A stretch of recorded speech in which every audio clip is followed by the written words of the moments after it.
From the Ticats Audio Network, this is Ticats Today with Louie B. Yes, it is Ticats Today for a Tuesday, November the 23rd, 2021. Hope you're having a great start to your week. The Ticats getting set for the Eastern semifinal right here at Tim Hortons Field, and they were back on the practice field today. Sort of a modified walkthrough, technically day zero when you look at their football calendar. Tomorrow, day one of practice for the Ticats, getting set for Sunday's game. Hope you can join us in the stadium. You can go to ticats.ca/tickets to buy your tickets.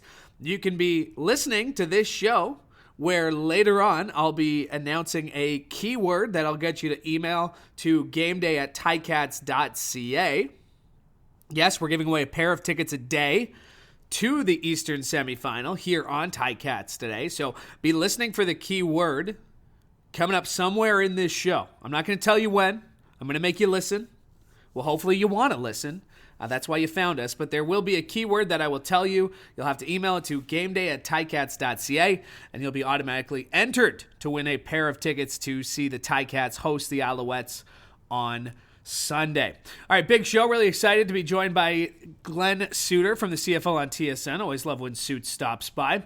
We're going to hear from Coach O as we normally do, and we are going to hear from Simoni Lawrence as well. And you can always hear full scrums over at ticats.ca, where also today we caught up with Jeremiah Masoli and Stephen Dunbar Jr. You're going to hear some answers in the scrum, because I'm sure you might have heard the story already, but Montreal Alouettes linebacker Patrick Levels said, quote, "We will win in Hamilton. Stamp it. Put it as big as you need to put it. Block it out. We coming, Montreal Alouettes. See you soon. Can't wait. We're here, and I'm standing front line. So if y'all got anything to say, I'm here, and I'm going to stand on what I said." He continued, "My boys are going to rally behind me. I promise you. Stand back, running through them boys like a running back. Defense, we're on fire. Masoli, come see me. Brandon Banks, come see me. I'm calling people out. Don Jackson, come see me. Coach O, come see me." That is what Patrick Levels had to say yesterday. Coach O responded to it. We're going to hear what he had to say. Simoni had... Again, you'll hear what they have to say, but this is probably the last time we'll mention Patrick Levels' name today on this broadcast, unless he does something throughout the week. I'll probably ask Glen Suitor about it as well, but is it bulletin board material? What do you make at it? Let me know at Louie B _TV on Twitter. What do you make of Patrick Levels' comments? Because there's a certain element of it that you have to appreciate, maybe. You know, it's sports. Trash talking. Come on, this is what you're supposed to have. But also at the same time, a guarantee in the Eastern semifinal. Let's not forget that Patrick Levels was signed here in 2020 and then not brought back in 2021. So make of that what you will. Anyway, Coach O is going to respond to it. You'll hear he's got a pretty good response. And again, Jeremiah, Stephen Dunbar, you'll probably see articles about it, but really not much was said on the Tiger Cats side. Let's hear from Coach O. Let's hear from Orlando Steinauer. Here's what he had to say after practice today. And I started off by asking him just how much 2019, his first year as a head coach, what did he learn from that experience in the playoffs that he's applying this year? Here's what he had to say. I think you can always grab something from experience, Louie, just going through it. The other thing is just that, but each year your team is different. So you always have experience from the past, but it's hard to say this is what we're going to do, maybe be it practice, game plan wise, but there are some things. We've got a great staff. We use our minds collectively and then ultimately come up with a plan. So there are some things you can take. It'd be too long of a conversation to list specifics, but you're always learning along your journey. Oh, I know what door I'm knocking when I ask you this, but did you happen to hear Patrick Levels both guarantee a win for the Alouettes on the weekend and offer you a request to come see him on the field? Yeah. I don't, Does any? I mean, I just. I don't. Is that a comment or a question? That was a question. Yeah. Does anybody else have a good one? They're in a playoffs for a reason too. I mean, you can dig into the statistics and know why they've had opportunity. They're playing cohesively. They're a good team, and but so are we. And so, I know and respect the process and the build up to the games that's expected with the playoffs. Right. But ultimately, you have to play the game. So, this is a necessary part of it, but our focus will remain, on our own preparation and things we need to do that we feel give us the best chance to win. But, like I said, Montreal has, they've proven they belong in the playoffs. I just leave it at that. Their strengths speak for themselves. They play good defense. Their special teams is good. They've been able to run the ball effectively, and so they're going to have an opportunity the same way we are. Well, they're two different quarterbacks. So I think, the majority of starting quarterbacks in the playoffs present challenges. Obviously, Trevor's been in big games. He's a champion. And, I'm sure they're giving him more and more each week. But I think Kahari does a good job of giving him what he can digest. And, if given time, he's proven he can get the job done. So that's what I'd say about Trevor. I think he's a great person, and I was part of the 2012 Grey Cup team in Toronto. So, I mean, I have history with him all the way back there, but so that's what I'd say about Trevor. That is the head coach of the Hamilton Ticats, Orlando Steinauer, as he spoke after practice, talking again about Trevor Harris and what he's expecting to see from him. And forgot about that. Both Coach O and Trevor Harris were on that Argos team. Of course, Coach O, I think, was coaching the DBs at the time. And I think Trevor Harris probably was the third string quarterback back in 2012. But they're Grey Cup champions together. Trevor Harris, a two-time Grey Cup champion. Never as a starter, though. As a backup.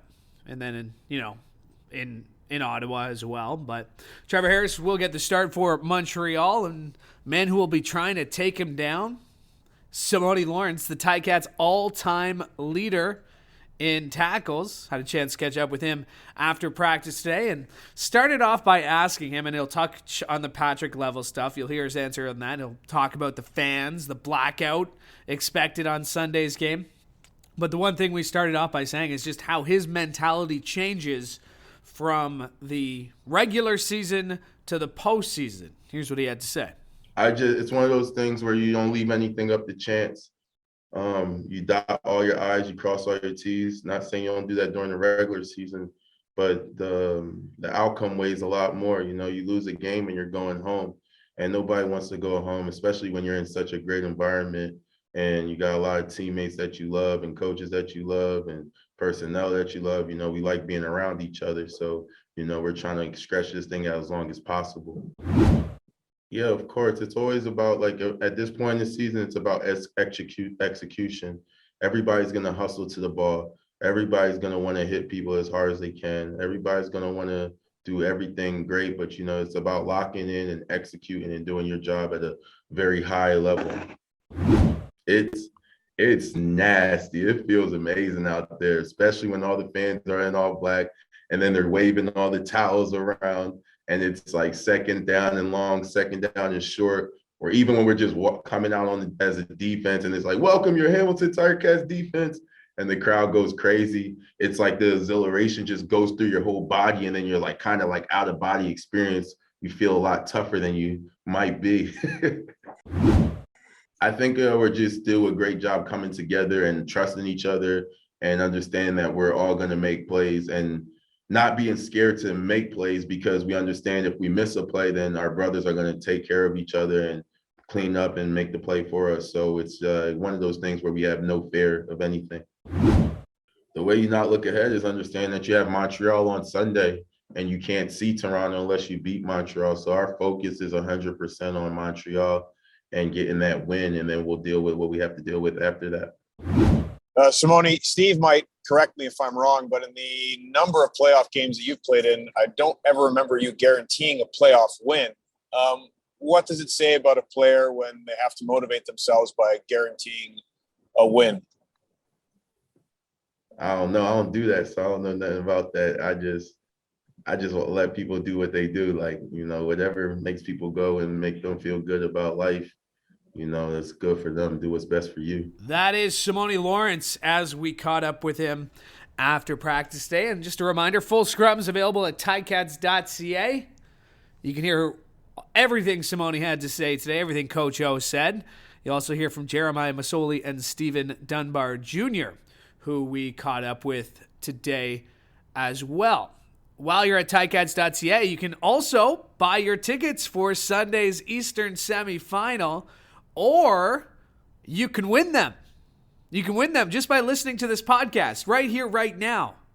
Because if you email gameday@ticats.ca and include Danny McManus, or Danny Mac, whatever you prefer, I'm going to make sure that, whoever's getting those emails at gameday@ticats.ca knows that it's okay to put Danny Mac or Danny McManus. That's what we're looking for. Those are the keywords you can enter at gameday@ticats.ca. Include Danny Mac, Danny McManus in the subject line, and your name and the city in which you live in the body of the email. We'll randomly select someone to win a pair of tickets to go see the Ticats here at Tim Hortons Field on Sunday in the Eastern semifinal. You can be like Steve Gifkins of Belleville, who won yesterday's tickets. And if you don't win today's tickets, well, you might win tomorrow's tickets, because we're giving away a pair a day right here on Ticats today on the Ticats audio network. So Danny McManus in the subject line. Email that to gameday@ticats.ca. Include your name and the city in which you live, and we'll randomly select a winner on Wednesday at 12 o'clock, and I'll announce the winner on the show tomorrow. All right, very pleased now to be joined by the CFL on TSN's Glen Suitor. And Suits, when we talked going into this season, you, like many, had the Ticats winning the East Division. They're getting to host a playoff game. It's been an interesting season, but just your overall assessment on what you've seen from the Ticats this year in the regular season. Well, I think they got off to a slow start. I mean, remember, there were a lot of people in the media across the country that picked Edmonton to win the West when they looked at their, Trevor Harris and their receiving core and things like that. So, I think those things change drastically as the season unfolds, and injuries are part of that. But, a team finding what their personality is and how they are going to come together as a group, sometimes that takes longer for some teams than it does for others. I mean, Winnipeg picked up where they left off from 19 and looked like they hadn't missed a year, but other teams didn't. So, and I think Hamilton was in that boat. I think they started out slowly, kind of hit and miss, and have been building since then. I think the play of Jeremiah Masoli has improved dramatically, more consistent, looks more confident. I think the deep ball is there again. So, all of that bodes well. And of course, Dane Evans being healthy and ready just in case also makes Hamilton a much tougher out this playoff run. I was talking about this with Jeremiah today, where, he's obviously played with some great receivers. I'm lucky to work with some of them, and Andy Fantuz and Luke Tasker. But, I mean, this year, when you kind of look at the talent, with no Braylon Addison dealing with injuries, not a lot of people had the name Stephen Dunbar Jr. at the tip of their lips, or Tim White even. And to that point, you mentioned Jeremiah Masoli finding that consistency that we're hoping to see. How much of that is just getting more consistent and more familiar with those names that I mentioned? Even a guy like Jalen Ackland, before he went down in 2019, didn't get a whole lot of reps. Yeah, he was like the number 3 guy, and became the number 1 guy for a while. Yeah, and in some ways still is. So yeah, I think that's part of it for sure. Although, I think we may be at times giving professional athletes and quarterbacks great offensive coordinators like Tommy Condell, and we may be giving them too much of an out at times on, you got to get chemistry and you've got to figure out body language, and all of those things are true. So your point is true and bang on, but this is 14 games in. This is now professional athletes, great quarterbacks that know the game, understand the rules, understand the motions. I mean, we don't have rookies throwing the ball. This is going to be, in fact, I would say, Louis, this is probably the best semifinal matchups in both the East and the West, as far as just straight pick'em games, that I've seen in many years in the league. And I think all these teams, you could make an argument, are hot at the right time, including Hamilton. Trevor Harris, we mentioned him off the top with everybody picking, a lot of people picking Edmonton to come out of the West. Now he's with Montreal. He's the starter. He has had the Ticats number in the past. He has beaten them in the playoffs. Could he be the ultimate X factor in a game like this? We talk about familiarity, but new to that offense, but he seems to have picked it up pretty quickly.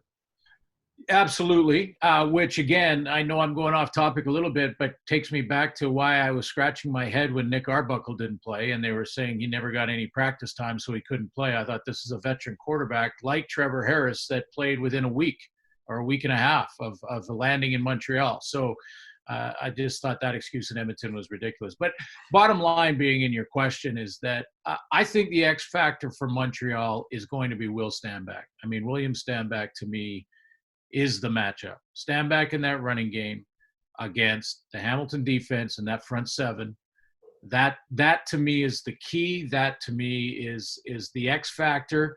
But having Trevor, I think, has boosted that team's confidence. And that's taking nothing away from Vernon or Matthew Schultz, who I think has a bright future. I really do. I saw a lot of fighting the dog when he got a chance to play, and I think we should see more of him, or I hope we do in maybe not on a different team. But with Trevor Harris and his experience in the playoffs, he's been to the show, didn't win it, but he's been to the show, I mean, as a starter. But bottom line is, I think that confidence has gone up in Montreal because of him. So, that's important. And again, another reason why this is kind of a pick'em game. What do you need to see from the Ticats that maybe you haven't seen, or that you need to see more of for the Ticats to kind of make some noise in these playoffs? They're going in playing good football, like you said, coming off that win over Saskatchewan. Jeremiah had a great first half, 17-21, before making way for Dane. But what do you need to see from the Ticats that you haven't seen yet, or haven't seen as consistently?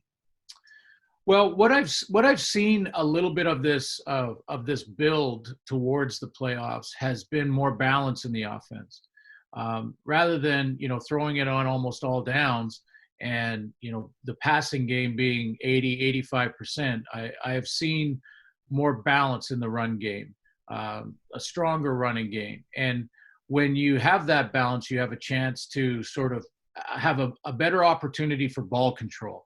So rather than 2 and out, and then a good drive, you go 6 and a punt, 8 and a punt, and then a good drive. That time span kept Montreal's offense off the field. That adds up in time of possession. Time of possession adds up in keeping your lead and keeping them from coming back.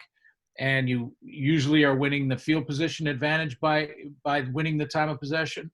And all those things add up to a controlled offense that ends up winning the football game. So I think a lot of that, like just, turnovers can happen to either team. And if they do, then all bets are off, because turnovers in the playoffs are magnified, and that can be the game. So both teams have to be careful with that. But beyond that, I think that balance in the offense for Hamilton is going to be key for them. And Jeremiah kind of went out of his way talking about it after the game. Was, Don Jackson's numbers didn't jump out at the page like they had his previous 2 games, but he talked about key second down conversions that he was able to make. And to your point, Ticats finishing with about 11 minutes more time of possession. That second down conversion for the Ticats, something they've struggled with at times this season, but that's a key indicator of success if the Ticats can keep that number anywhere near 50%. Yeah, and we could say that about every team, but it's important for this team, I think, too, because Jeremiah has such a great he's a great threat to the edge with running the football. And then if you have a powerful run game in the middle, maybe not William Stanback powerful, but Don Jackson is a great player and runs angry. And if he's doing it well between the tackles, now you're stretching the edge with Masoli. You got Don Jackson between the tackles. The defensive line has got to widen their splits. That opens up more and more run lanes. And those split seconds that a defensive lineman has to peek at Don Jackson before Jeremiah gives it to him or doesn't give it to him, that extra second is how guys get open and how you make plays down the field. I often say it during playoff time, and it's not the William Stanback Montreal run game. Let's not pretend that we're comparing those two. This is different, but it's equally as important because 2nd and 6 is a way better scenario than 2nd and 10 or 2nd and 11, 2nd and 12. Patrick Levels is going to be talked about a lot this week. He made some comments yesterday. Coach O was very quick to dismiss any questions about it. And, most of the guys we talked to today kind of had the same response. They said, that's what they're going to say. What do you make of it? What do you make of Patrick Levels coming out and saying that? How are the Ticats supposed to respond? What do you make of the whole situation? Well, the TV guy in me loves it because we just got all kinds of content. We're going to talk about it right here on your show. We're talking about it before the game. We're going to talk about it in pregame. How the other team responds. The ex-player in me says, let your play do the talking and go out on the field ready to win that fight rather than win a fight and a war of words before the game is even kicked off. I would worry more about that and hope that the focus is there, and I'm sure it is. But you know what? Every other sport, most other sports have it. Let's do it. Let's have some fun with it. If Patrick Levels believes in that, good for Patrick Levels. You don't want to have a team believing they're going to go in and lose. So if he's saying it out loud, it's great fodder for us to kick around and maybe gets people fired up. Hey, I remember back in 1989, and I don't want to – this isn't about me, but back in 1989, the Edmonton Eskimos were 16-2.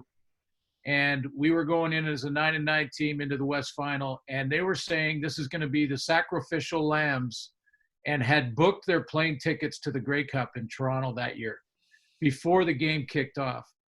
And we knew that as a team, and yeah, it was all up in our locker room. The cartoon of a lamb with a Saskatchewan Rough Rider helmet on was in every single locker room in Edmonton when we were on the road there. And we beat them because it became personal and there was just that little extra fight. And you can't control it, you can't bottle it, but if Patrick Levels keeps going and creates that, it's good for Hamilton. Well, Suits, I loved everything about that story except for the fact that I know how it ends in 1989. Yeah, that's why I'm reluctant to bring up 80. I was about to say I know how that story ends. I know your side of that might look at that as the greatest football game ever played. I think some people on this side, even Mike Kerrigan, who I know well, as you know, he looks at that game a little bit differently. But anytime you can bring 1989, you just have to do it, Suits? Well, you are in control of the editing of the show, so something tells me when I watch it back, we're going to see that part just gone on the cutting room floor. I would never leave. Everything with you is gold. Suits, thanks for doing this. Appreciate it. You got it. It's a great weekend. Can't wait. All right, my thanks to Glen Suitor for joining me, and my thanks to you as well. Appreciate it. Make sure to subscribe so you never miss an episode of this show or any of the other great shows we have for you, including a brand new episode of The Coach O Show with Luke Tasker. Go check that out on the Ticats Audio Network. We are back tomorrow, same time, same place. Thanks so much for checking us out. For the Ticats Audio Network, I'm Louie B. Hoping you have a great day. Ticats Today with Louie B. Subscribe, like, and get your Ticats fix every weekday.